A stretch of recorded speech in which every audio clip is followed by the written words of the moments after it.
Assalamualaikum warahmatullahi wabarakatuh. Nama saya Raffi Prakoso. Saya akan menjelaskan tugas minggu ke-15 yaitu Virtual Machine dan Security. Ini untuk mata kuliah sistem operasi semester ganjil akan jalan 2025-2026. Telekomunikasi.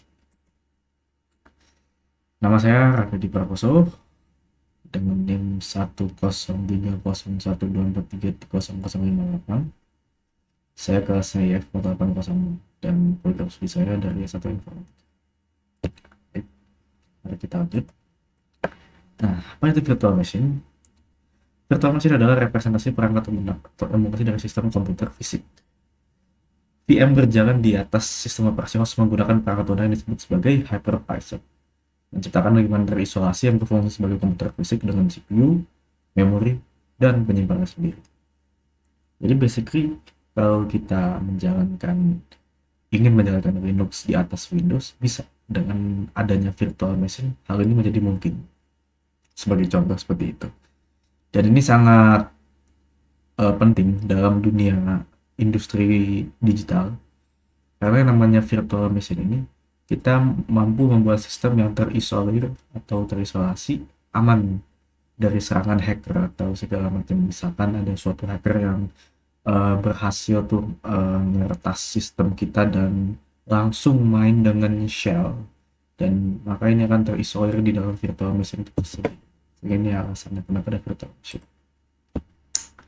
Ini ada keuntungannya yang tadi saya sebutkan. Ada efisiensi biaya, mengurangi kebutuhan hardware fisik dalam menjalankan multiple OS dalam satu server fisik atau disebut juga sebagai konsolidasi. Dan juga kita punya namanya isolasi aman. Seperti yang tadi saya bilang, setiap VM terpisah satu sama lain. Kerusakan pada satu VM tidak mempengaruhi VM lain atau host. Dan kemudian ada juga namanya fleksibilitas, mudah untuk melakukan backup, recovery, dan migrasi VM antar server tanpa downtime.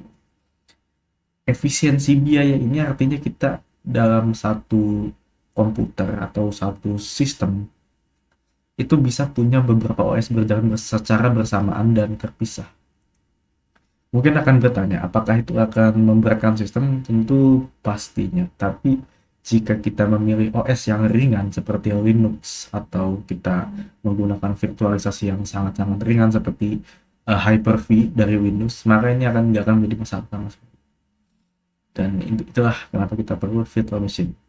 Sementara juga kita punya namanya isolasi aman, dan jika ada hacker yang nyerang atau apa, kita nggak akan ada yang langsung nyentuh ke komputer utama kita atau storage paling atau ke core sistem kita nggak akan bisa ke situ. Dan ini juga fleksibel. Di sini ada tipe-tipe hypervisor. Tipe pertama bare metal, yaitu berjalan langsung di atas perangkat keras hardware fisik karena perangkat sistem operasi.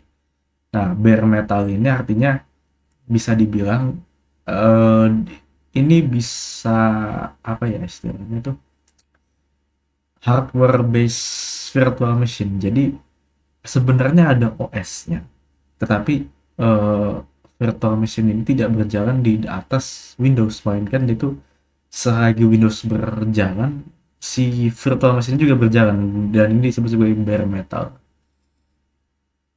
Dan bare metal ini biasanya sangat umum di VPS karena bare metal ini artinya penuh kendali kita terhadap sistem dan nggak akan ada virtualisasi yang memakan resource.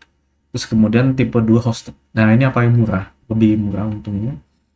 Dan ini berjalan sampai aplikasi di atas sistem operasi host seperti Windows atau Linux. Dia punya karakteristiknya mudah diinstal, cocok untuk uji coba dan pengguna personal. Jadi hosted ini dia ini yang paling umum. Banyak sekali VPS hosted tuh tersedia di market ya istilahnya untuk cloud VPS. Nah, ini sebagai contoh hypervisor tipe 1 dan bare metal. VM, nah tipe contohnya ini ada VMware ESXi, kemudian ada Hyper-V. Jadi Hyper-V ini sebenarnya bare metal dia karena dia langsung nyentuh hardware, dia nggak perlu langsung ke Windows, makanya dia ringan. Dan ada Citrix Sun Server, dan lalu ada KVM, kernel based VM. Ini yang paling umum ya, di antara 4 ini yang paling umum adalah KVM, kernel based virtual machine, karena akan menemukan itu di berbagai macam hostingan, itu sangat banyak KVM ini. Dan kemudian kita juga punya tipe 2 hosted itu firmware workstation atau VirtualBox, Parallel Desktop, Qt. VMware ini workstation ini yang paling umum. Banyak mahasiswa praktikum menggunakan ini VMware workstation. Dan kita juga punya namanya WSL, WSL atau Windows Subsystem for Linux. Itu ada semacam menjalanin Linux di dalam Windows itu umum. Nah, kita akan membahas security atau this yaitu ya confidentiality, integrity, and availability. Nah, konsep keamanan dalam virtual machine adalah menjaga data yang tidak diakses oleh pihak yang tidak berwenang. Di sini kita punya namanya access control level. Misalkan misalkan saya login dengan username Raffi, terus kemudian teman saya login dengan machine yang sama dengan nama Romi misalkan. Ada beberapa kontrol yang nggak bisa dilakukan oleh si Romi. Misalkan pada direktory tertentu si Romi nggak bisa akses. Atau misalkan si Raffi uh, bisa mengakses suatu command prompt atau terminal, Romi nggak bisa. Jadi gitu, confidentiality. Integrity, menjamin data akurat, konsisten, dan tidak dimodifikasi secara ilegal. Nah, sebagai contoh kita punya namanya hashing dari digital signatures, dan yang saat ini belum lama adalah NFT, tapi NFT lagi menurun. Jadi dengan adanya hashing ini, data itu tetap terjaga, apa ya istilahnya tuh, data tetap terjaga strukturnya.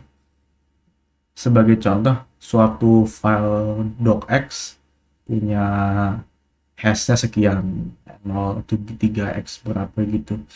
Nah, nanti kalau misalkan ubah dikit aja atau misalkan nge-save dikit, maka hashnya langsung berubah. Berarti ada kemungkinan tuh kemungkinan ada orang yang memodifikasi file tersebut tanpa sepengetahuan kita, dan itu mengapa kita menggunakan namanya hashing untuk memverifikasi suatu file itu dimodifikasi atau tidak gitu. Kemudian ini kita punya namanya availability, memastikan sistem dan data selalu tersedia saat dibutuhkan. Nah, sebagai contoh ada namanya RAID atau redundancy, apa gitu. Pokoknya RAID itu adalah kita punya hard disk, tapi kita copy. Ada RAID 0, RAID 1, RAID 2, RAID 3, atau bahkan bisa digabungin RAID 0 dengan 1 atau RAID 1 dengan 0. Karena availability ini, karena yang namanya RAID itu adalah memungkinkan data itu tidak disetor dalam satu disk saja, melainkan 2 disk. Ya. Nah, 2 disk. Makanya kita juga punya namanya RAID 0 sebagai contoh. Sebagian setengah, misalkan ada data full itu, setengah dari data itu disimpan di hard disk 1, setengahnya lagi disimpan di data disk 0. Jadi itu RAID 0. Tapi ini karena RAID 0 rentan terhadap kerusakan, makanya sering digabungin RAID 0 dengan RAID 1. Makanya kita harus availability. Kemudian metode authentication, proses verifikasi identitas sebelum memberikan akses. Jadi kita punya namanya something gitu, hal yang diketahui user. Something you have, yaitu benda fisik seperti smart card, token, HP. Jadi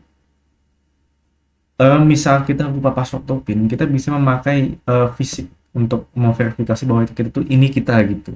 Dan itu biasa selain di situ disimpan juga dalam data dalam smart card token. Nah, kemudian juga something you are, itu karakteristik biologis. Jadi untuk memvalidasi bahwa itu kita juga punya data nama fingerprint yang dimana punya pola-pola unik yang nggak mungkin terulang. Kemudian ada Face ID dan ada retina untuk mata. Nah, ini adalah fungsi hash. Hashing adalah proses mengubah data input seberapapun ukurannya menjadi seri karakter dengan panjang tetap. Hash file atau digest. Sifatnya adalah one way. Jadi ketika kita nge-hashing suatu data, kita nggak bisa lihat lagi data aslinya itu apa gitu. Kita nggak bisa lihat karena udah di hash. Makanya password itu selalu di hash. Tapi si adminnya server dia nggak tahu password yang diinput sama user itu apa karena udah bentuknya hash. Jadi dia nggak bisa dekripsi, dan sekalipun bisa itu juga akan memakan waktu yang sangat lama karena kita harus mencoba berbagai macam kombinasi, dan seiring bit hashnya tinggi akan semakin kuadratis, akan semakin eksponensial juga peningkatan kompleksitas untuk bisa di brute force itu untuk melihat kombinasi password yang di input user sebelumnya.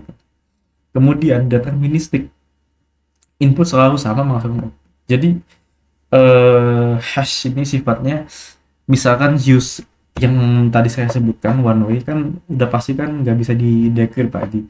Tapi misalkan kita input karakter yang sama, maka hashnya akan selalu itu gitu, nggak akan berubah. Makanya sifatnya deterministik dan dia unik karena perubahan kecil pada itu mengubah output secara drastis di algoritmanya. Nah, ini penggunaan hash device yang seperti saya jelaskan, penyimpanan password aman, offset penyimpanan password dalam teks biasa, menggunakan nilai hashnya, verifikasi integritas file, checksum, misalkan ada software yang suatu software yang dimodifikasi, ini ada MD5, SHA-256, gimana bacanya ini? SHA-256, kemudian digital signatures. Dan terima kasih. Itulah presentasi tugas virtual machine saya dan security. Jangan lupa like, comment, dan subscribe. Terima kasih.